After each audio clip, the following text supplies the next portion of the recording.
Time now for the Nick Hart Show. It's presented each week by the Gibson Southern Football Boosters, including A&T Concrete, ADG Architecture and Design Group, Agrigold, All Trade Solutions LLC, AM Transport, Angermeyer Electric, Baker Tax and Financial Services, Brett's Car Care, Country Barns, Nolcon Marketing, Davis Brothers, Daylight Land Management, Daywig Meats of Hobstadt, Diversified Instrument Services, Drosty's Jewelry Shops, Du Bois County Garage Doors Incorporated, Duke Energy, the Dunkel Family, Friends of Mason Scheller, Edward Jones Financial Advisor Jason Rainey, Emerson Cattle Company, ERA First Advantage Realty Rodney Langford, Fort Branch Car Wash, Foster Construction, Fort Branch Dairy Queen, Full Metal Armory, the Grandmothers of Jackson Adams, Hobstadt Family Dentistry, Hobstadt Summerfest,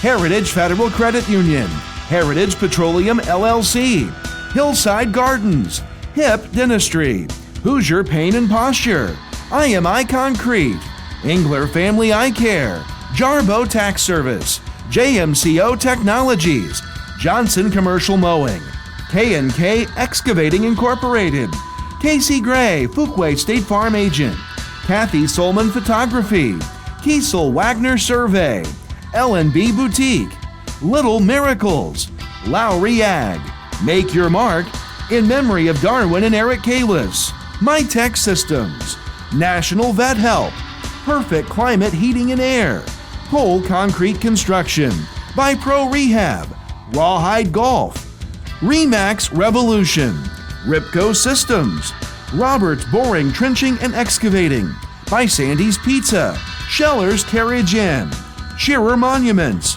Scotty's Lawn Equipment, Stodgel Funeral Home, Stodgel Monuments, by Tim Barge Seed, Tai Chow, Titan Construction Partners, Triad Fabricators, Titan Youth Football League, United Fidelity Bank, Vertical Tile Incorporated, Vicky Townsend FC Tucker Realtor, by Wash Boss, We Simply Clean LLC, Whitledge Tree Service LLC, and by Young's Auto Body.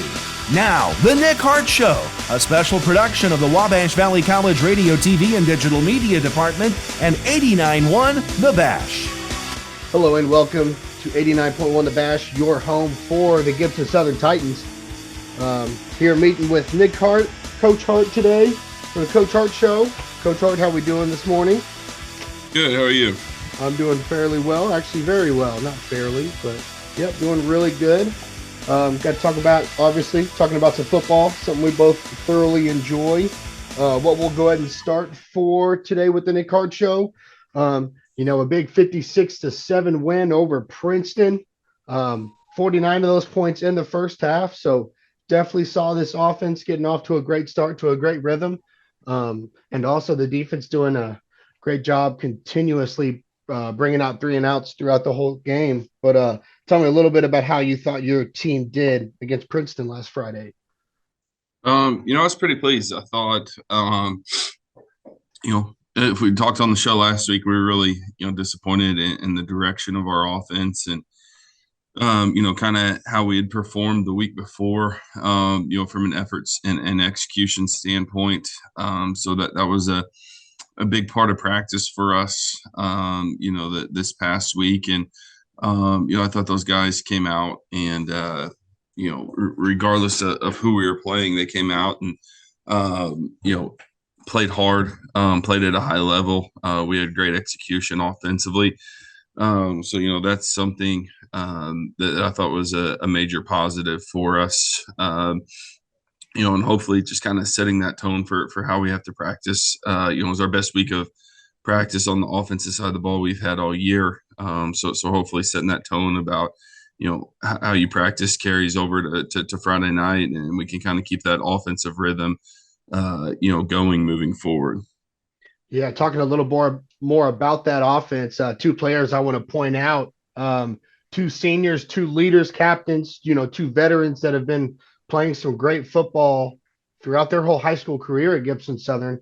Let's talk about Sean DeLong, 3 rushing touchdowns on the night, able to get some ground on the air or get some get some receptions through the air as well. We'll get to Tanner Boyd after this, talking about passing. But, I think that had almost 200 all purpose yards through the air, through the ground, and returning. Tell me, how much easier it is to kind of flow in an offense when you've got a running back like Sean DeLong back there to do everything you need on that offensive side. Yeah, Sean's a terrific player, and a Swiss Army knife.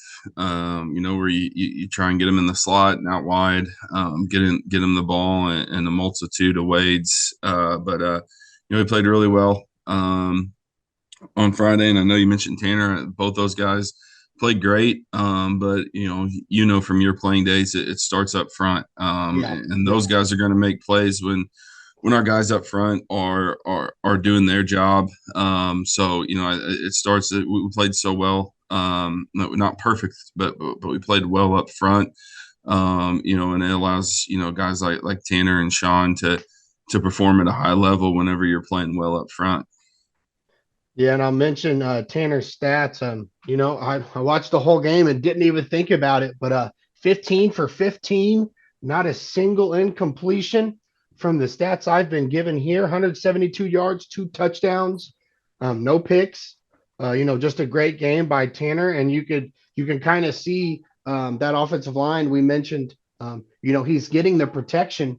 He's getting a little more time to set that feet and make a complete throw, and you can just see how much better it shows that offense can be with just a second more of protection. We don't need 20 seconds. The more we can get, which is great, but just from Friday night, seeing both of those guys excel, being able to, Sean DeLong, I was seeing him just planting a foot, finding a hole up the middle and going full speed until the first guy hits him. And then if he breaks it, he breaks it. And he's still going to continue to get yak yards after the contact.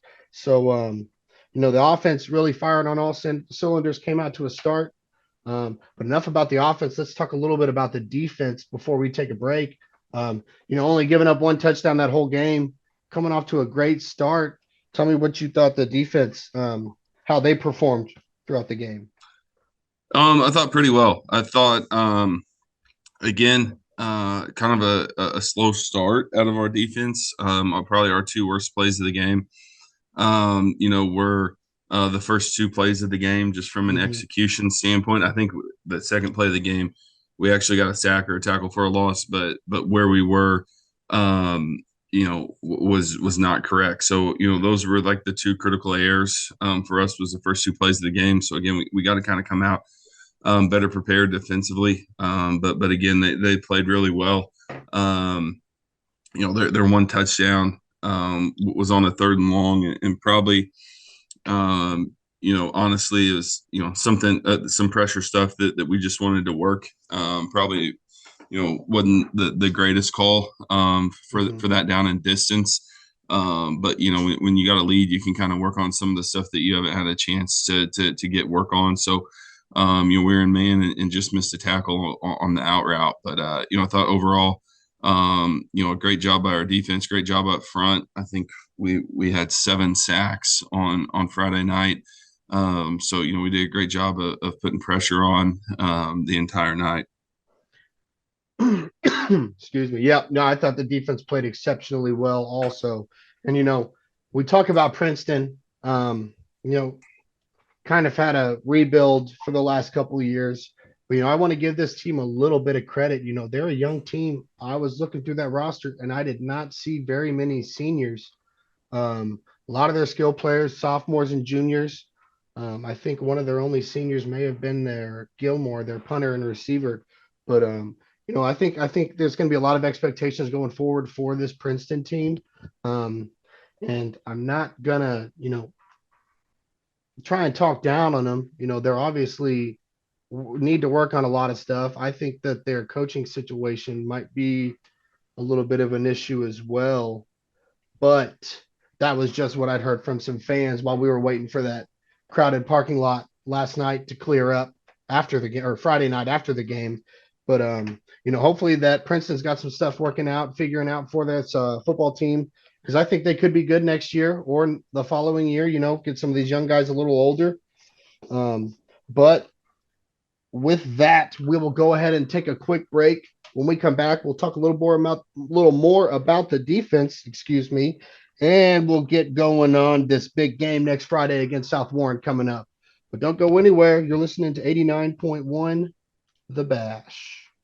The Nick Hart Show is brought to you by Perfect Climate Heating and Air, Pole Concrete Construction, Pro Rehab, Rawhide Golf, Remax Revolution, Ripco Systems, Roberts Boring, Trenching and Excavating, Sandy's Pizza, Scheller's Carriage Inn, Shearer Monuments, Scotty's Lawn Equipment, Stodgel Funeral Home, Stodgel Monuments, Tim Barge Seed, Tai Chow, Titan Construction Partners, Triad Fabricators, TYFL, United Fidelity Bank, Vertical Tile Incorporated, Vicki Townsend FC Tucker Realtor, Wash Boss, We Simply Clean LLC, Whitledge Tree Service LLC, and by Young's Auto Body. Hello and welcome back to 89.1 The Bash. This is the Nick Hart Show, here for some Gibson Southern football. Kind of talked about, the offense, kind of what some of the key players, some seniors, some leaders have been able to do. The offensive line, a great turnaround this week as well.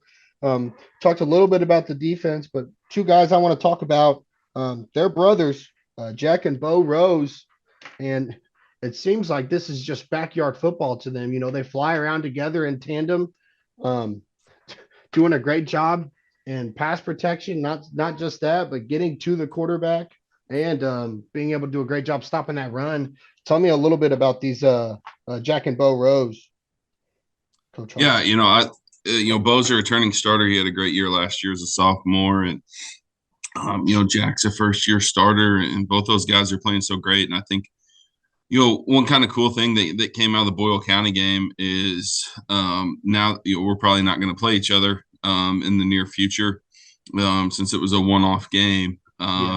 Their coach and I kind of got to know each other through the process and stuff a little bit. So the week after, him and I kind of got together and kind of like, okay, what were you trying to, what did you think about us? What were you trying to attack? What were you trying to, we were just kind of sharing those things so you kind of get the opponent perspective. And one of the first things he talked about was like, we had no idea how good your linebackers were. We were like so impressed with those guys, the way they flew around and played. And so that's kind of his point. We would have schemed up a little bit differently, if we had known how good those guys, your linebackers were. So, coming from a program like that and that high praise, I think that speaks to how good a football, our linebacking core is playing right now.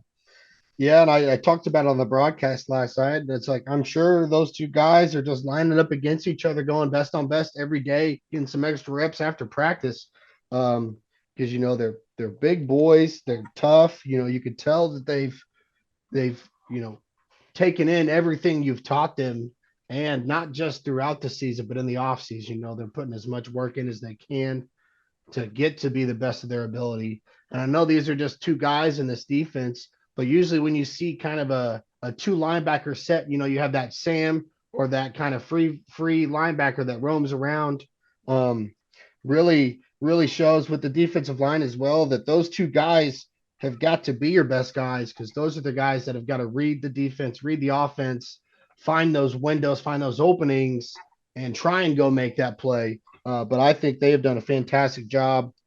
All three games, those are two guys that have been a huge key in this defense, and got to give a lot of credit to the defensive line as well. Doing a great job getting to the quarterback for Princeton last Friday. Tell me a little bit about how you felt the defensive line, if there was some great things, maybe some things they still need to work on, or how you felt about last Friday's. No, I thought they played really well. And, you kind of talk about how good our linebackers are playing. That it says a lot about your D line, because then that means those guys are clean, to come make plays. So I think both of the Rose boys had 3 sacks on Friday night apiece. But it was all from, and again, they came and made the play, but it was all from our D line created pressure, and it forced the quarterback to scramble or step up, and then those guys were there to clean it up. No, I think our D line is a strong point for us. They're playing really well, and really our defense as a whole. You take away, really the first quarter of the Boyle game, and they've been playing really, really good football, throughout these first 3 weeks. Yeah, and then we'll finish off with the secondary. I think, you guys' secondary is playing really well as the season's gone on. I think that gives credit to, being able to let the Rose boys kind of have that freedom. They see a little bit of pressure, see the quarterback start to scramble. Usually with a lot of teams, they'll kind of take one of those guys and put him back for extra protection on that scramble. But, the secondary doing so well at protecting that pass gives them a lot more freedom to kind of go get the football, which is what you'd like to see out of your linebackers a lot more. Yeah. No, I think our secondary is doing a great job, and I think it's one of the hardest positions to play in high school football, because at this level you go from like week to week, and 1 week somebody might throw it 2 times, and the next week they might throw it 50 times. There's just kind of the balance isn't there week to week, so you're not getting reps every single week. Whenever you get exposed, and it's one of the reasons why we like throwing the ball around so much. I think it's very difficult to play defensive back in high school football, and especially I think pass interference is probably called too much at our level, and I think that makes it even more difficult on those guys in the back end. They've been doing a great job here through the first part of the season. Yeah, I agree as well. But, last Friday, Gibson Southern played Princeton. Score 56-7. Gibson Southern takes the victory. Pretty much a shutout game up until the end. Running clock in that second half. Definitely got some younger guys in. I saw some freshmen coming on there as well. Now, did you just catch those guys during halftime? Were they in the locker room just told them to throw on the pads, get ready to go for the second half, or? No, they were dressed out and ready to go. And, it's always good to, get those young guys some Friday night experience. I think in the past, maybe we've had too many of those games. But it was really nice to get our starters a breather, and get them out at half after 2 really tough games in the heat. And then you've got 3 big games coming up here in a row. So, it was a nice time to get them out at half and keep them healthy and fresh, and let some of our younger guys get some Friday night experience. Yeah, no, it was definitely good to see. Definitely great to see some of those younger guys, put some points on the board, and not just that, but doing a great job controlling the possession, even with that running clock for a whole quarter, marching the football down the field in the third quarter, getting those points.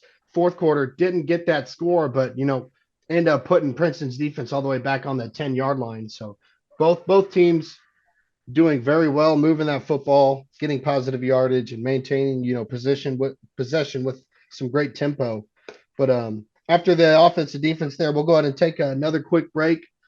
When we get back, South Warren football, big game coming up this Friday. Don't go anywhere. You're listening to 89.1 The Batch. The Nick Hart Show is brought to you by National Vet Help, My Tech Systems, in memory of Darwin and Eric Kalis, Make Your Mark, Lowry Ag, Little Miracles, L&B Boutique, Kiesel Wagner Survey, Kathy Solman Photography, Casey Gray, Fuquay State Farm Agent, K&K Excavating Incorporated, Johnson Commercial Mowing, JMCO Technologies, Jarbo Tax Service, Engler Family Eye Care, IMI Concrete, Hoosier Pain and Posture, Hip Dentistry, Hillside Gardens, Heritage Petroleum LLC, Heritage Federal Credit Union, Hobstadt Summerfest, Hobstadt Family Dentistry, and by the grandmothers of Jackson Adams. The Nick Hart Show on 89.1 The Bash is made possible by Full Metal Armory, the Fort Branch Dairy Queen, Foster Construction, Fort Branch Car Wash, ERA First Advantage Realty, Rodney Langford, Emerson Cattle Company, Edward Jones Financial Advisor Jason Rainey. The Dunkel Family, Friends of Mason Scheller. Duke Energy. Du Bois County Garage Doors Incorporated. Drosty's Jewelry Shops. Diversified Investment Services. Daywig Meats of Hobstock. Daylight Land Management. Davis Brothers. Country Barns, Nolcon Marketing. Brett's Car Care. Baker Tax and Financial Services. Angermeyer Electric. AM Transport. All Trade Solutions LLC. AgriGold. ADG Architecture and Design Group. And by A&T Concrete. Hello and welcome back to 89.1 The Bash, your home for Gibson Southern Titan football. It's a Coach Hart Show. Talked a little bit about last Friday's game, the 56-7 win over Princeton. Offense and defense just firing on all cylinders, producing turnovers, producing 3 and outs, producing touchdowns as well by this offense. But enough about last week. Big game of the season. I know Boyle County was a big game, but I feel like this, now that one's done, this is the biggest game of the season. Definitely turned into a big rivalry, I feel like. I know you probably feel the same, Coach Hart. But South Warren coming up on Friday. Tell me, what this team kind of means to you guys in your schedule. It's a great game for us. I think 2 years ago they won the 5A state championship in Kentucky. They're undefeated this year. They're always, extremely well coached. They don't make mistakes. They're schemed up really well. And they always have great football players. So, it's always a huge test. You're punching above your weight, playing a big 5A school, and one that's had success, right? Like it's easy to go, pick on, some 5A schools that maybe haven't been as good. Well, they're 2 years removed from a 5A state championship. So it's a tough place to go play. And it's kind of like you said, it's turned into kind of a friendly rivalry, I think, where there's a lot of respect between both programs. We went down there in the year we both won the state championship in the same year, and we got running clocked down at their place. And we both kind of were reloading last year, and we got them on a late touchdown to win the game here. I think it's a great measuring stick for us and where we're at, similar to like what we talked about with Boyle County. You're not going to play anybody as good as them in the PAC, maybe not in the 3A tournament. It's a great measuring stick. Now, it doesn't mean if you win that like you're going to win the PAC in the 3A tournament. There's still work to do. But no, it's a great test for us to kind of figure out where we're at. And I love these games. I don't think you want to play 9 of them. I don't think you want to play 9 Boyle Counties and South Warrens, but a few of them sprinkled in. I think there's a lot of value in it. Even in the SEC, Alabama plays Middle Tennessee State. Sometimes you still got to have some breathers in there, but especially in our state where your regular season record doesn't matter. I think we're going down there to win the game, but we're going to be better for playing this football game regardless of the outcome. And we know, I think this whole week, people like talk about the games. I think what we get out of these weeks, Monday through Thursday, is even more valuable than the actual game on Friday, because we have to practice and prepare all week. We know we have to play extremely well to win the football game on Friday. So we got to have a great week of practice to put ourselves in that situation. So I think the value of these games is what we get out of practice Monday through Thursday. And obviously there's some value in the game, but it forces you to prepare and execute at a really high level. And it's one of the reasons why we like going and playing these type of games. Yeah, we'll talk about the last 2 years. 2021, South Warren, you put the running clock on you guys, a 42-7 score. That team ends up going off to win the state that year. Last year, squeaked out a 28-24 victory over South Warren. Didn't go as far in the season. as the year before. A weird correlation. I know it's just one of those weird, ESPN stats that you'll never hear, and I'm not going to try and bring up, any of that. But talking a little more about this South Warren team, like you mentioned, 3-0. Bryce Button, their quarterback, putting 1,000 yards through the air in the first 3 games, 11 touchdowns, just 1 interception. This offense hadn't the least they've scored is 38 points so far this season. What's some thoughts on how to kind of contain? I think the secondary is going to be fine. Just you think that getting some pressure on him might sway him to make some bad decisions, or what do you think the defense is going to have to do against South Warren's offense? He hasn't made very many bad decisions so far. They're putting up a lot of points. I think they're playing, a little bit differently than they have the past couple of years. They were so defense reliant the first couple of years. Now they had weapons on offense and stuff still, but they were going to win games with their defense, and now they're kind of winning in some shootout type games. They do such a good job of like their perimeter screen game and pushing the ball down the field. So if you kind of go back and look, a lot of their points are scored off of big plays and the home runs, and it might not be throwing the ball. It might be a bubble screen that goes 70 yards. They really force you to play in space. So we got to keep them in front of us. We got to try and limit the big plays and make them drive the football down the field. We got to tackle in space when they spit the ball out on the bubble screens and stuff. We got to get them to the ground and not let them get big plays off of that. And then, be disciplined on the screen and goes and the other ways that they try and push the ball down the field. And I think it's important to kind of mix up looks for their quarterback, not let him know where his easy throw is going to be all the time. If we can kind of mix up some coverage and some looks, and like you said, get some pressure on him. Not let him have all day back there to throw when they're trying to push the ball down the field. So, they definitely are a throw first team. They're capable of running the ball, but they're a throw first team, and that's what I think.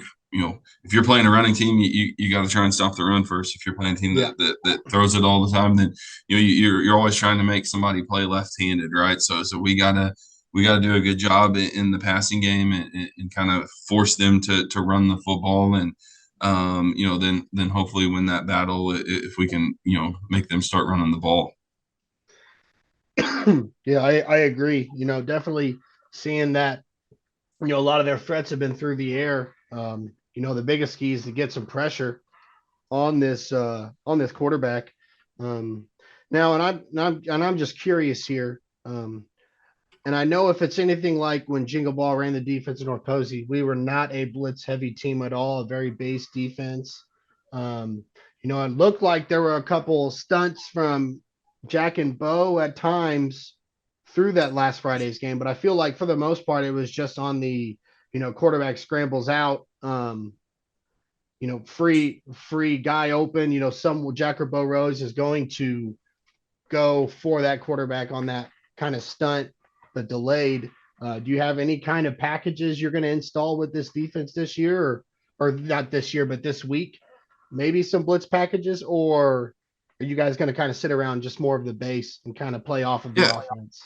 I think we got to mix it up, and we've probably blitzed and brought pressure more in these first 3 weeks than we probably have in any year I've been here. I think we have the ability because of our secondary to play more man in the back end, and I think when you can play man, it's a lot easier to bring some 5-man pressures, and play your cover one behind it. So we've done that. We worked on some of our pressure stuff the other night. Like I talked about, the touchdown was, we're probably not gonna, if we get South Warren in a 3rd and 22, we're probably not gonna play cover one and bring pressure. But because of the way Mount Carmel played, we probably haven't done enough of it as we wanted to, because we were a little worried about the Boyle kid. He was really good at taking off whenever things broke down. So we didn't probably pressure them as much as we wanted to. And then, Mount Carmel just always playing with a tight end and a wing, it makes it a little bit more difficult to pressure.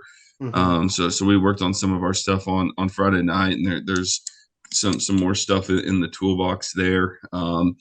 But South Warren does kind of the same thing. They do so much formation and motion and stuff. Like, we kind of believe in turning our kids loose and letting them play fast. But yeah, we got some pressure stuff ready whenever the time's right to try and create a negative play.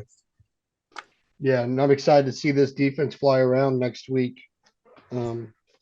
Offensively, I think we're going to be, basing it around DeLong. One thing I will notice, at least I noticed a lot during the Boyle County game, and I'm not trying to, bring up old games. Obviously, we've got to work in the present and look ahead. But I could tell, at least for week one, that you would put DeLong out at that split or that receiver, and you'd see Boyd get a little more comfortable, but you'd also see DeLong be his key target he would look for. It was great with that Princeton game to see a few more guys get some receptions. Mason Scheller. I can't think of anyone off the top of my head, unfortunately. But a lot of those guys getting the ball in their hands, seeing how well they do. Getting some extra yards after the catch. And I think this past Friday's game has really opened up the offense and shown that a lot of these guys out on the field, can do this themselves. It doesn't take just one guy moving them out trying to get a play going. But I think a lot of these players are going to have a lot more confidence after having some receptions, some touchdowns under their belts, going forward for a big South Warren game coming up on Friday. Yeah. I think, we still kind of have an ongoing battle at that outside receiver, guys kind of fighting for time. And, I can't, I've seen the stats, but I can't remember. Like, we just spread there was a lot of guys that had catches the other night. Grant Stinson had a catch. Yeah. Or he had one with Tanner and one with Caden in the second half. Maddox Potts had a couple catches. Novotny's played well out there this year. Like you said, Mason had a catch. Zach Foster caught a touchdown.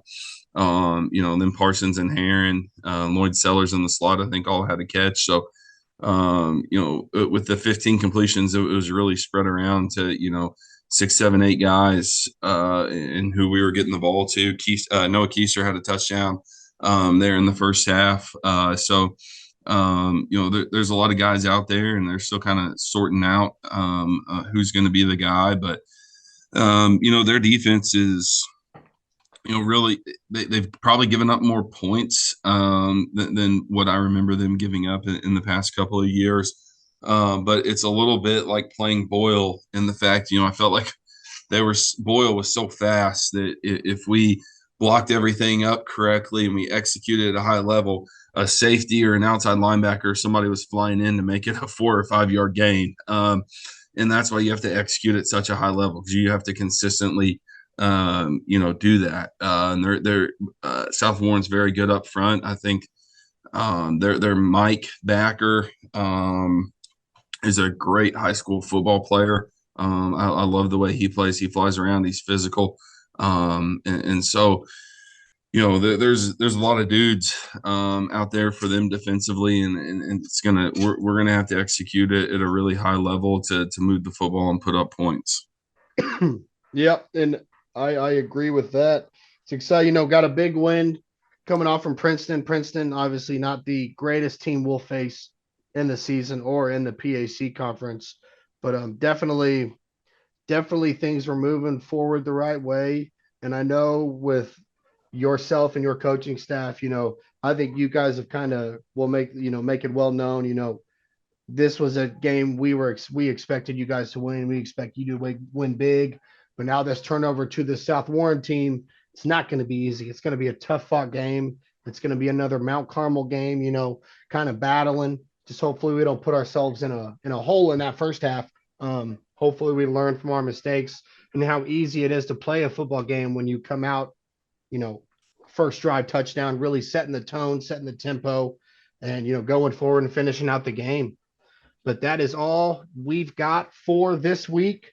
Last thing we will say, on Friday, Gibson Southern takes on South Warren, top team in their conference, number 33 team in the state of Kentucky. And I believe they're number 10th in 5A state for Kentucky. Gibson Southern, number 5 in 3A right now, 2-1 record against the 3-0 South Warren Spartans. Friday at South Warren in Bowling Green, 7 p.m. start time. Everyone be there. I'll be there a little early. Get everything together. I don't think anyone's going to throw a better I don't believe this is their home opener, but I don't think anyone's going to throw a better home opener celebration than Gibson Southern. One thing I do want to comment on before we end this was, a great home opener. Food was delicious. The silent auction looked like it went over really well. I could tell, a lot of people there early, despite it being a little warmer than we had anticipated. But it was an absolute blast. Got to see the whole community, got to see some of my family personally, which is great to see. And I got to see some of my family friends that I probably haven't seen for 20 years. So definitely brought the whole community together. And it was a great thing to see, an amazing thing to be a part of. But, it was. I mean, it was a blast. The Friday Night Lights, it's a great atmosphere, but man, that was a great crowd. For a home opener, man, there was a lot of people there. It was nice to be back home, and obviously we've got a big road one this week, but then we come back home for 2 huge, PAC games, and I think those will be great crowds as well. But it was a great crowd and a great atmosphere for high school football on Friday. Yep. I've rambled on too long. We'll go ahead and end it here. I know, Coach Hart, you're excited for the school day today. I don't want to get you away from that at all. Friday, September 8th at 7 p.m., Gibson Southern takes on South Warren at South Warren. Everyone be there. It's going to be a great game. Like Coach had mentioned, this is a kind of a respectable rivalry between two really good teams in their area and their states. Going to be a lot of pads pounding together, going to be a lot of great football to watch. So, if you can make the trip, please do. If not, feel free to listen in to 89.1 The Bash. I will be there to broadcast, and I know it's going to be a fun one to watch. But that's all for today. Thank you for listening to the Coach Hart Show. Don't forget, I'll say it one more time, Friday, September 8th at 7 p.m., Gibson Southern takes on South Warren. Thank you for listening to 89.1 The Bash on the Coach Hart Show. Everyone have a fantastic day, and go Titans. Thanks for listening to the Nick Hart Show. It's a special presentation of the Gibson Southern Football Boosters, including Young's Auto Body, Whitledge Tree Service LLC, We Simply Clean LLC, Wash Boss, Vicky Townsend FC Tucker Realtor, Vertical Tile Incorporated, United Fidelity Bank, TYFL, Triad Fabricators, Titan Construction Partners, Tai Chow, Tin Barge Seed, Stodgel Monuments, Stodgel Funeral Home, by Scotty's Lawn Equipment, Shearer Monuments, Scherer's Carriage Inn, Sandy's Pizza, Roberts Boring, Trenching, and Excavating, Ripco Systems, by Remax Revolution, Rawhide Golf, Pro Rehab, Pole Concrete Construction, Perfect Climate Heating and Air, National Vet Help, MyTech Systems, in memory of Darwin and Eric Kalis, and by Make Your Mark, Lowry Ag, Little Miracles, L&B Boutique, Kiesel Wagner Survey, Kathy Salmon Photography, Casey Gray Fuquay State Farm Agent, K&K Excavating Incorporated, Johnson Commercial Mowing, JMCO Technologies, by Jarbo Tax Service, Engler Family Eye Care, IMI Concrete, Hoosier Pain and Posture, by Hip Dentistry, Hillside Gardens, Heritage Petroleum LLC, Heritage Federal Credit Union, by Hobstadt Summerfest, Hobstadt Family Dentistry, the Grandmothers of Jackson Adams, Full Metal Armory, The Fort Branch Dairy Queen, Foster Construction, Fort Branch Car Wash, ERA First Advantage Realty Rodney Langford, Emerson Cattle Company, by Edward Jones Financial Advisor Jason Rainey, the Dunkel Family Friends of Mason Scheller, by Duke Energy, Du Bois County Garage Doors Incorporated, Drosty's Jewelry Shops, Diversified Investment Services, Daywig Meats of Hobstock, Daylight Land Management, Davis Brothers, Courtney Barnes, Nolcon Marketing, Brett's Car Care, Baker Tax and Financial Services, Angermeyer Electric, AM Transport, All Trade Solutions LLC, AgriGold, ADG Architecture and Design Group, and by A&T Concrete. The Nick Hart Show, a special sports production of the Wabash Valley College Radio, TV, and Digital Media Department, and your home for the Titans, 89.1 The Bash.